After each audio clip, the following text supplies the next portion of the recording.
एक रास्ता यूं आया करता था, जैसे आप बैठे हुए हैं ना, ये रास्ता है और यहां हजरत बहलोल दाना बैठते थे। इधर कब्रिस्तान था, इधर बस्ती थी। तो जो भी आता हजरत बहलोल दाना से पूछता कि बाबा बस्ती किधर है, तो आप समझ गए होंगे इधर तो कब्रिस्तान और इधर बस्ती। जो भी आपसे पूछता कि बस्ती किधर है, तो आप कब्रिस्तान की तरफ इशारा करते, इधर है। वो जाने वाला सीधा चला जाता और घूम फिर कर वापस आता और वापस आकर हजरत बहलोल दाना को अच्छा खासा सुनाता, जमकर उनको जो है कोई गालियां देता, कोई कुछ कहता। मामला था साहब, लोग आते पूछते और वो हमेशा यही कहते थे कि बस्ती इधर है।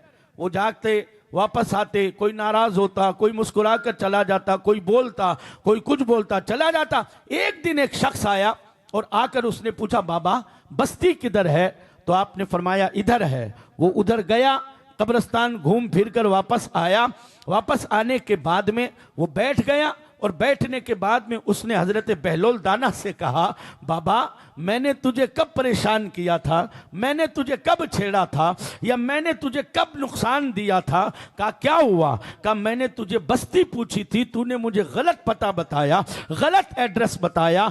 मैंने बस्ती पूछी लेकिन इधर कब्रिस्तान है, मैं घूम फिर कर वापस आ गया, गलत क्यों बताया? आपने फरमाया मैंने कहा गलत बताया बेटा, मैंने तो बिल्कुल सही बताया है। कहा सही का बताया? मैंने बस्ती पूछी, मुझे पता चला कि बस्ती तो इधर है, इधर तो कब्रिस्तान है। हजरत बहलोल दाना ने कहा कि मैंने गलत कहां बताया है, इधर वो बस्ती है जहां लोग आते हैं जाते हैं, और इधर वो बस्ती है कि जिसको मैंने जाते हुए देखा है उसे वापस आते हुए देखा ही नहीं है। ओ बेटा, इधर की बस्ती तो उजड़ती रहती है, बस्ती रहती है, लेकिन इधर की बस्ती वो है, अल्लाह अकबर, कि जिसने बसाया है वो वही का जाकर रह गया है, वो वही का होकर रह गया है।